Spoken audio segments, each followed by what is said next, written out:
Треба да видиме што е сега оваа тема која се наметнува, што би значила промената на уставот. Да речеме, за мене е неприфатливо да го промениме нашето уставно име.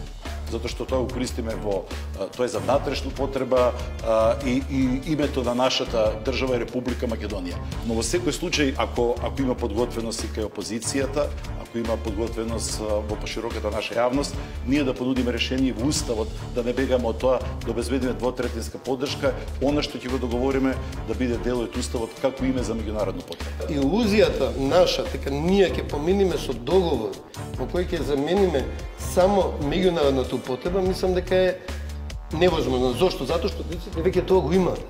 Јас сум на став дека промена на уставот за да се смени уставното име нема да помине во ниеден смисла.